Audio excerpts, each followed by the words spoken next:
Pour cette dernière rencontre, nous allons accueillir Agosou Onfo, donc coordinateur de projet du projet Acquérir des savoirs, découvrir le monde à l'Organisation internationale de la francophonie. Et je pense que c'est intéressant aussi qu'on conclue cette journée avec cette intervention qui va aussi faire écho sans doute à certains propos d'Ulrich Talavamba qu'on a entendu précédemment un peu sur l'état des lieux du livre audio en Afrique. Donc, Agossou, je te donne tout de suite la parole. Merci beaucoup, Cécile. Merci pour l'honneur et l'amitié que tu nous fais de m'associer à cette rencontre importante autour du livre audio. Je dis bien l'honneur parce que l'expérience structurée de l'Organisation internationale de la francophonie en matière de livre audio ou de diffusion ou de promotion du livre audio à travers les claques est plutôt récente. Elle date de moins d'une année. Et donc, participer à une telle rencontre autour de professionnels aguerris à la matière est pour moi un honneur. Et c'est pour moi aussi un réel plaisir de partager le tout petit bout de chemin que nous avons déjà réalisé depuis maintenant quelques mois, ce pourrait 7 ou 8 mois, en termes d'introduction du livre audio dans les centres de lecture et d'animation culturelle. Je vais axer ma communication en fait globalement sur 2 points. Et d'abord commencer par vous parler un tout petit peu des claques. Qu'est-ce qu'on entend par claque? Et ensuite, continuer en mettant l'accent sur l'expérimentation que nous menons depuis maintenant quelques mois d'introduction structurée des livres audio dans les centres de lecture et d'animation culturelle. Et voilà, c'est ce qu'on appelle un claque. En fait, c'est un acronyme qui veut simplement dire Centre de lecture et d'animation culturelle. Ça sonne bien. Donc, ça permet de à la fois d'imiter le bruit du livre qu'on fait après avoir bien pris connaissance et ça donne un ton très engageant pour ce dispositif majeur de l'Organisation internationale de la francophonie. Euh, En fait, les claques ont été mises en place dans un contexte que vous connaissez tous, hein. C'est le contexte marqué par un besoin d'accès aux livres et à la lecture publique. Un contexte également marqué par le très peu de nombre d'unités d'accès à la lecture publique qui pourraient exister dans un certain nombre de localités, notamment en Afrique, surtout en milieu rural. Ces centres ont été mis en place pour répondre de manière très structurée à ce besoin. Mais l'ambition, en fait, pour l'OIF, au-delà d'implanter des unités d'accès à la lecture publique, c'est d'accompagner les pays membres de l'organisation qui désirent mettre en place une véritable politique de la lecture publique. Donc, les CLAC ne sont qu'un dispositif, un instrument pour pouvoir mettre en place cet accompagnement structuré-là. C'est un programme qui existe depuis 1986, qui est aussi vieux que moi. Donc, depuis maintenant depuis un peu plus de 39 ans déjà, 329 plaques ont été créées dans 25 pays, en particulier en Afrique de l'Ouest, en Afrique centrale et en Afrique du Nord, dans la région aussi indienne, en Asie-Pacifique, avec un accent plus important sur l'Asie du Sud-Est et en Europe centrale et orientale. Donc, vous constaterez que ce sont des géographies qui sont quand même assez diversifiées, avec des enjeux, et avec des niveaux de développement différents, mais également avec des enjeux relativement similaires d'accès des populations, notamment lorsqu'on quitte les grands espaces urbains, d'accès de ces populations à la lecture et à la culture. C'est un programme qui est vieux, mais qui n'est pas resté statique, parce que depuis 86, il y a eu plusieurs évolutions dans le cadre de la mise en œuvre de ce programme. Et l'une des évolutions majeures que je pourrais noter,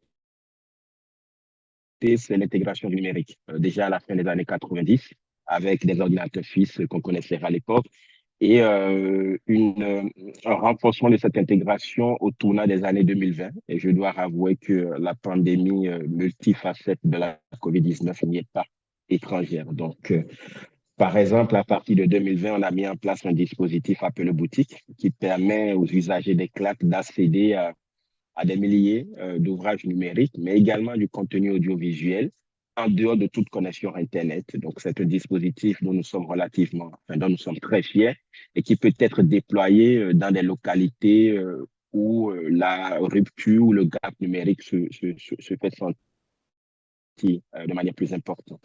À partir de cette année, nous avons démarré également une nouvelle expérimentation de fait des claques, non seulement des espaces de lecture, des espaces de culture, des espaces de formation, mais aussi des espaces de formation. C'est déjà le cas à travers différentes formations qui touchent aux aspects de développement communautaire, mais cela l'est encore plus à partir de cette année où nous avons démarré une phase pilote de formation au métier du numérique dans un certain nombre de clubs, notamment en Afrique de l'Ouest et dans l'océan Indien. Mais de manière assez tangible et concrète, qu'est-ce qu'un CLAC?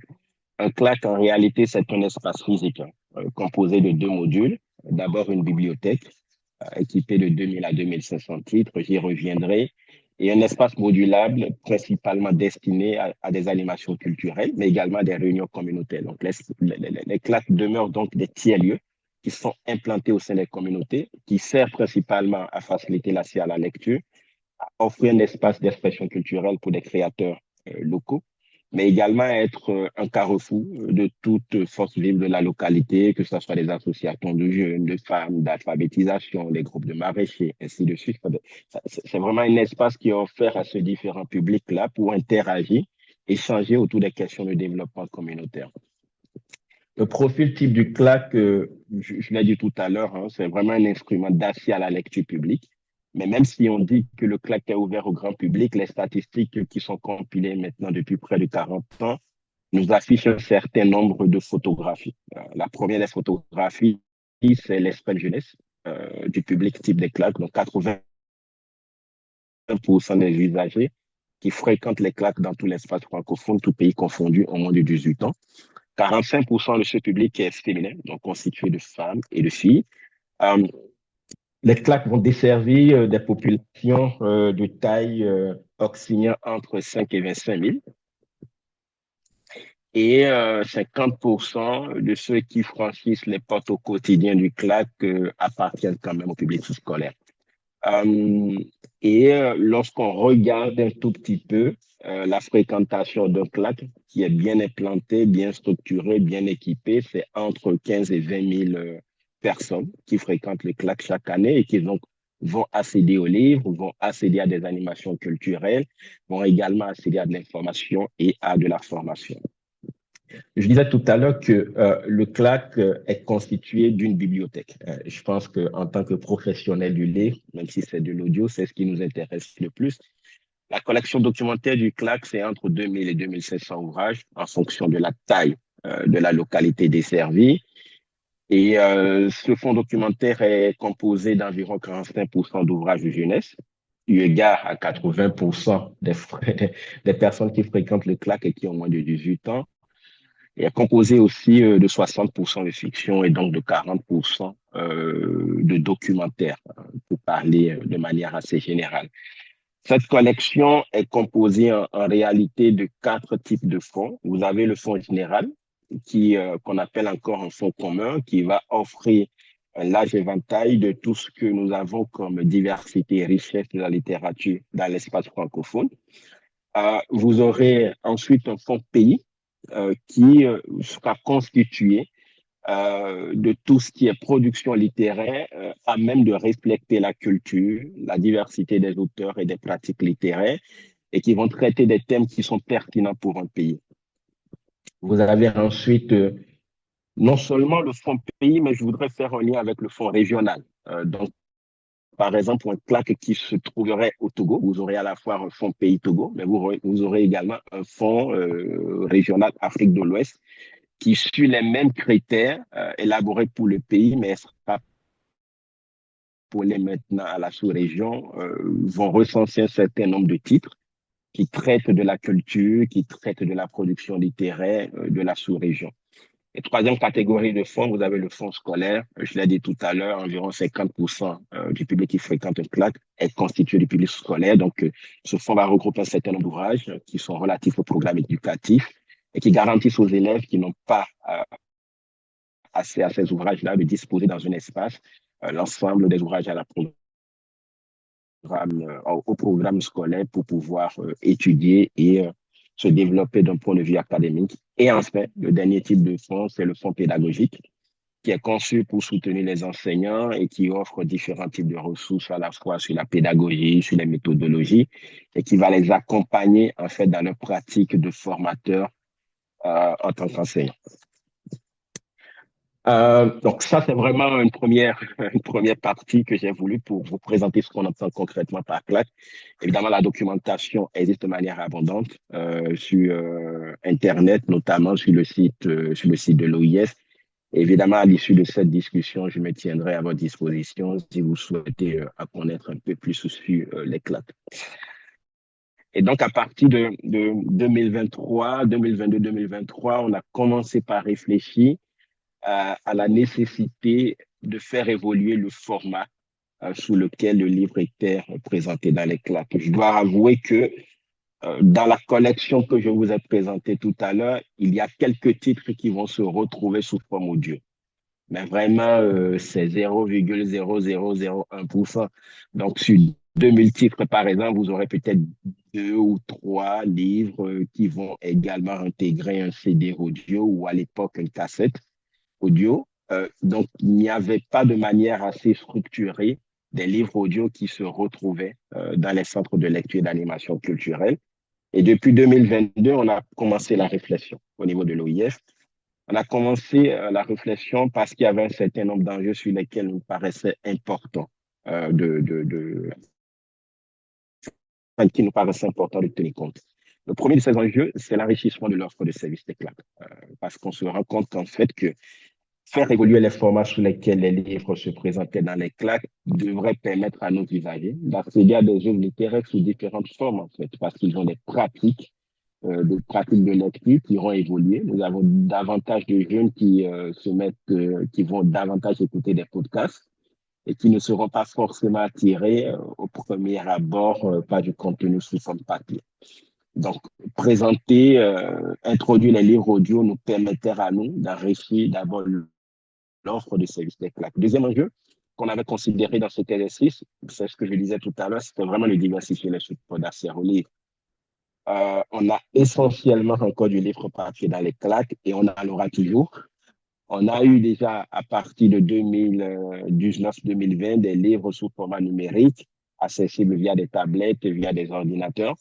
Et il nous paraissait important d'aller un cran au niveau supérieur en intégrant des livres sous format audio et qui devrait donc offrir une alternative assez précieuse pour les usagers qui préféraient écouter plutôt que lire ou qui préféraient écouter et lire en même temps. C'est vraiment des pratiques novatrices que nous avons observées dans le contexte des CLAC depuis. Un troisième enjeu, c'est la médiation autour des livres audio. Dans les CLAC, nous n'avons pas de bibliothécaires, en fait. Nous avons des animateurs. Donc, ce sont des personnes dont le métier est de construire des animations autour du livre, quel que soit son format. Donc, introduire le livre audio permettait de renforcer, dans un premier temps, les compétences de ces animateurs autour d'activités de médiation avec le livre audio. Et dans un second temps, d'offrir au public, notamment aux jeunes publics, des activités de médiation autour du livre audio, en s'adossant également sur des pratiques locales et en mobilisant des intelligences et des expertises au niveau des communautaires.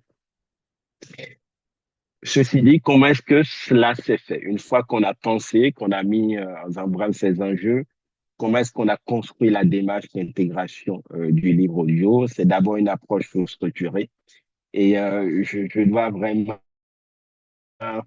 remercier Cécile qui a été une précieuse ressource pour nous et qui nous a accompagnés pas à pas dans la déclinaison de cette démarche. La première étape de cette démarche, ça a été une étude d'opportunité qu'on a réalisée entre avril et juillet 2024, étude à laquelle a participé de mémoire, je pense, plus de 110 CLAC, à peu près 110 CLAC dans une dizaine de pays. Et cette étude nous a permis de constater que plus de 96% des usagers concernés seraient intéressés à accéder aux livres audio dans les CLAC. Et parmi ces 96%, plus de 93,7% étaient des jeunes ou des adolescents. Donc, on ne s'était pas trompé en imaginant que, vu l'évolution des pratiques d'écoute ou d'accès à l'information des jeunes, que les livres audio pourraient s'avérer un support assez intéressant pour eux. Entre août et septembre, nous avons travaillé ensemble, notamment avec Cécile, sur la sélection de titres audio, à la fois qui devaient refléter la richesse de tout l'espace francophone, mais également avec un focus un peu régional au regard des claques pilotes qu'on a identifiées pour conduire cet exercice d'expérimentation. Et la sélection s'est complétée avec l'identification d'un certain nombre de matériels d'écoute pour tenir compte des contraintes qui ont été relevées pendant l'étude, notamment des contraintes d'accès à Internet, des contraintes de disponibilité d'un certain nombre d'équipements audiovisuels et numériques. Et donc, tout cela a orienté les matériels d'écoute que nous avons retenus. Donc, on est parti sur du CD. On est parti aussi sur des contenus qui pouvaient être lus, du moins via QR code. Et on a retenu également un coffret à histoire, notamment pour pour les tout petits, le coffret booking d'une film française. En décembre 2024, nous avons réuni l'ensemble des personnes concernées dans les 14 claques pilotes, identifiées notamment au Togo, au Tchad, Togo pour l'Afrique de l'Ouest, le Tchad pour l'Afrique centrale, la Côte d'Ivoire également pour l'Afrique de l'Ouest et les Comores pour l'océan Indien. Donc, les animateurs et les responsables nationaux des dispositifs CLAC de ces pays se sont réunis à Lomé pour être formés durant une semaine sur la démarche d'introduction structurée de livres audio dans un CLAC et surtout sur les ateliers de médiation autour du livre audio. Donc, à partir de décembre 2024 jusqu'en juin 2020, 2025, se sont mis en place en fait longs processus logistiques pour acheminer à l'ensemble de ces claques-là, dans leurs différents territoires, les titres audio et les matériels d'écoute. Et donc, à partir de juin, la majorité des claques ont démarré l'expérimentation. Et les premiers chiffres que nous avons pu compiler de juin à août 2025 font état d'environ 250 utilisateurs mensuels de livres audio. Et ces 250 utilisateurs représentent entre 20 et 45 de toute la fréquentation mensuelle d'un CLAC. Donc, ça veut dire que sur à peu près 15 000 personnes qui entrent dans un CLAC, 10 à 15 000 personnes qui entreraient dans un CLAC, excusez-moi, 1000 à 1500 personnes qui fréquenteraient plutôt un CLAC par mois, vous avez entre 20 et 45 qui, en plus des livres au format papier ou en plus des animations culturelles, se sont intéressés aux livres audio et ont eu des pratiques d'écoute, soit individuelles, soit collectives. J'y reviendrai. Donc ça, c'est quand même des éléments assez encourageants. Ce qu'on a observé également en termes de statistiques, c'est que les animateurs ont organisé en moyenne 2 ateliers de médiation autour du livre audio par mois. Donc, ils l'ont intégré la plupart dans le calendrier d'activités et s'efforcent par mois à réunir les usagers, notamment le public jeune, autour de 2 ateliers de médiation avec le livre audio. Un autre élément assez important pour moi, c'est les premières leçons ou les premières observations que nous avons pu faire. Ben, la toute première, c'est la lecture et l'écoute simultanée. Ça a été un réel plaisir d'observer que les jeunes, pour autant qu'ils avaient des livres audio de très, très bonne qualité, ne délaissaient pas le format papier. Donc, comme l'a montré la petite image tout à l'heure, vont à la fois écouter l'histoire, mais vont quand même le lire. Donc, il y a une sorte de prolongement de l'écrit vers l'écoute à travers ces exercices de lecture et d'écoute simultanée. On a également des écoutes collectives ou en duo. Cécile, pendant la formation de décembre, avait beaucoup mis l'accent sur un certain nombre d'ateliers qui privilégiaient l'écoute collective, donc qui devraient réunir 5, 10, 15, 20 personnes. Mais on s'est rendu compte dès les premiers mois d'expérimentation qu'on avait des écoutes collectives. On avait 2 amis qui vont avoir tête collée, qui vont partager même écouteur et donc qui vont écouter ensemble et prendre du plaisir ensemble à travers l'écoute d'un livre audio. C'est une pratique qui rend l'expérience plus interactive, plus engageante et et plus plaisant, j'imagine, moins solitaire aussi. Et évidemment, vous avez les ateliers classiques autour du livre audio, des ateliers d'écoute dans le noir, par exemple, des ateliers avec des classes scolaires, des ateliers autour d'une histoire qui parlerait plus à la localité parce qu'il y aurait des affinités soit au niveau national, soit au niveau régional. Donc, ce sont globalement les expériences que nous avons pu identifier. D'ailleurs, là, vous voyez l'image d'un claque en Côte d'Ivoire. Je pense que c'est le claque de Cinématiali où des élèves, au retour d'une séance d'éducation physique et sportive, sont venus avec leur banderole. Tous ceux qui ont fréquenté des écoles en Afrique connaissent cette pratique et les ont utilisées pour participer à une section d'écoute dans le noir. En termes de perspective, ce qui nous intéresse, c'est d'abord d'établir un premier bilan des premiers mois de cette expérience-là et nous projetons le faire durant le mois de janvier, réunir l'ensemble des personnes concernées autour d'un atelier, soit en présentiel, soit en ligne, nous verrons bien, pour tirer le son de ce qui a bien marché, de ce qui a moyennement marché et surtout des pistes d'amélioration. Donc, ça nous permettrait vraiment d'engager un dialogue enfin, que nous avons déjà avec ces personnes en matière de suivi, mais de renforcer ce dialogue-là et de les écouter sur leur ressenti sur toute la période d'accompagnement jusqu'au déploiement réceptif, les titres dans les claques, du ressenti des usagers et surtout des points d'amélioration pour nous. Ces éléments devront nous permettre de bonifier la démarche, de voir par exemple, est-ce qu'il faudrait renforcer davantage la sélection? Est-ce qu'il y a des régions qui sont moins bien représentées? Est-ce qu'il y a des types d'histoires qui sont plutôt privilégiés par les usagers? Par exemple, est-ce que des contes qui seraient 5-10 minutes sont plutôt privilégiés que l'écoute d'un roman qui serait peut-être 1 heure, 2 heures, 3 heures de temps? Donc, je suppute, mais ce sont ces éléments-là qui nous permettraient de bonifier la démarche pour évidemment procéder à une extension à de nouveaux claques en 2026 pour que progressivement les livres audio fassent partie définitivement de l'offre de coopération que l'OIF propose à ses pays membres qui mettraient en place les claques. C'est donc là, chers collègues, quelques éléments que j'ai voulu partager avec vous sur l'expérience pilote, mais vraiment une toute jeune expérience, comme je vous l'ai dit.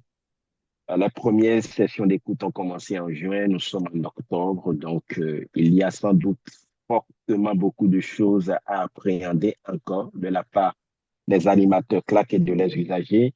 Il y a beaucoup de choses qu'au niveau de l'OIF également, nous devrions sans doute faire évoluer pour que cette expérience-là s'inscrive durablement. Mais une chose est certaine, c'est qu'on est sûr que, il y a vraiment de l'appétence pour ce type de format dans les claques. Je vous l'ai dit tout à l'heure, plus de 96% des personnes interrogées se sont dit complètement d'avis pour accéder au livre audio.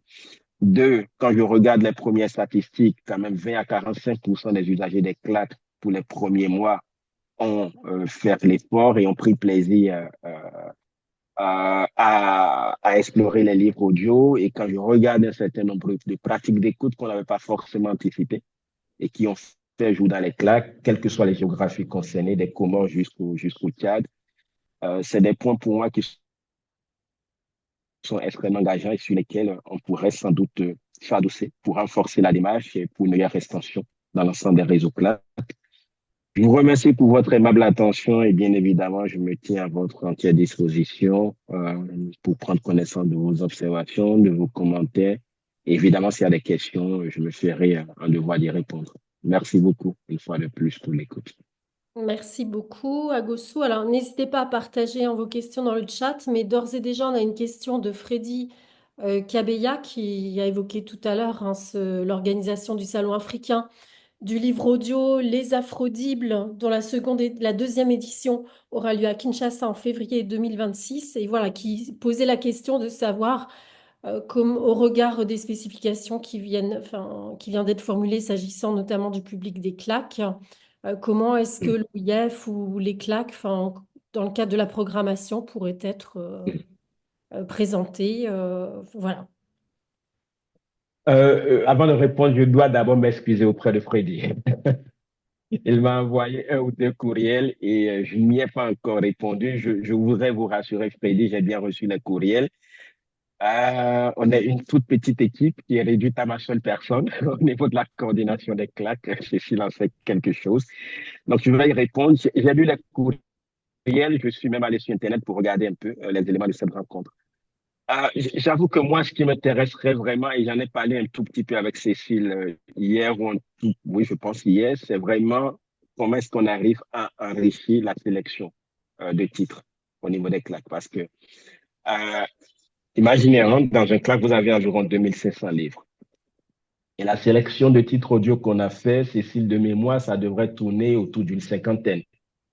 Oui. Donc, en une année, les usagers auront déjà fait le tour de ces titres. Donc, comment est-ce qu'on enrichit tout au long de l'année ou peut-être une fois ou tous les 2 ans les titres qu'on met à disposition des clubs? Et pour moi, cette rencontre-là de Kinshasa devrait permettre de rencontrer de nouveaux auteurs, de rencontrer les maisons d'édition et surtout pour ce qui nous tient à cœur au niveau de l'OIF, de mettre en avant les éditions locales dans l'acquisition de titres que nous faisons. Je ne peux pas vous dire si je serai autorisé à y participer ou pas, ou quels sont les types de partenariats qu'on peut envisager. Je pense, Freddy, que je vais vous répondre par courriel et nous pourrions en discuter pour voir qu'est-ce qui peut concrètement être fait en termes de synergie entre la rencontre et les besoins que nous identifions déjà au niveau des claques en termes de renforcement de la présence des livres audio. Et puis, Freddy indiquait aussi, est-ce que l'OIF ne peut pas s'impliquer pour essayer de fédérer une réflexion sur les enjeux du livre audio en Afrique? Alors, juste peut-être pour précision, s'agissant, nous, par exemple, des rencontres francophones, l'OIF est présent enfin, dans la réflexion maintenant depuis les premières éditions. Donc, je pense que ça fait un peu écho à ce que Agossou vient de dire. Euh, Oui, oui, et je voudrais aussi compléter en fait, c'est-à-dire qu'au niveau de l'OIF, on a un programme qui s'occupe de tout ce qui est livre. C'est ma collègue Claudia Pietri voilà, qui travaille sur ce programme. Moi, c'est très intéressant les éléments, les échanges hein, que j'ai suivis tout à l'heure. De mon côté aussi, je vais discuter avec elle pour voir quelle est la place que le livre audio peut prendre dans la programmation de l'OIF en soutien à l'édition du livre de manière globale. Je sais qu'il y a des efforts qui sont faits. Je ne pourrais malheureusement pas vous le dire en détail, mais quel pourrait être le regard que l'OIF pourrait accorder au format audio dans sa programmation d'appui au secteur du livre. C'est vraiment des éléments qui peuvent mériter réflexion à l'interne. Sinon, juste un petit point, Charles-André Touré qui a présenté ce matin, donc Prose, qui indiquait, voilà, merci pour cette présentation très claire. Comment peut-on vous contacter? Voilà, enfin, Oui, bon, je mettrai dans oui, la rubrique conversation mon adresse email. N'hésitez pas. Malheureusement, je ne peux pas vous garantir de répondre dans les jeux qui vont suivre le message, mais je répondrai toujours. Vous pouvez aussi, via Cécile, me contacter si jamais je tardais à vous répondre. Exceptionnellement, je mettrai aussi mon numéro WhatsApp. Ça peut être aussi une manière pour moi de maintenir le contact avec vous. Merci. est-ce qu'il y a encore d'autres questions? Non, j'en vois pas pour le moment. Non, pas pour le Juste moment, oui. peut-être, Agossou, alors je ne sais pas si tu étais en ligne, Ulrich a eu Talavamba a eu un peu de mal à se connecter, mais c'était assez intéressant. Il a produit une étude sur le marché du livre audio et je pense aussi OK. qu'elle va être assez pertinente pour identifier peut-être aussi d'autres éditeurs de livres audio africains, puisque tu Oui, évoques bien sûr. l'importance aussi d'avoir voilà, des éditeurs, enfin un fonds de livres audio d'éditeurs africains.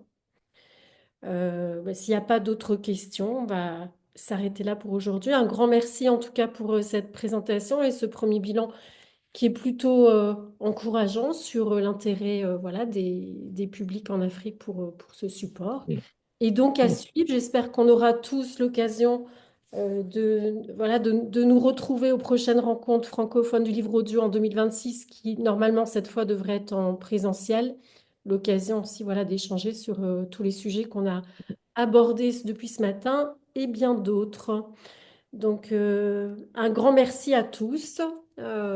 et à très bientôt pour une prochaine rencontre professionnelle. Merci Agossou.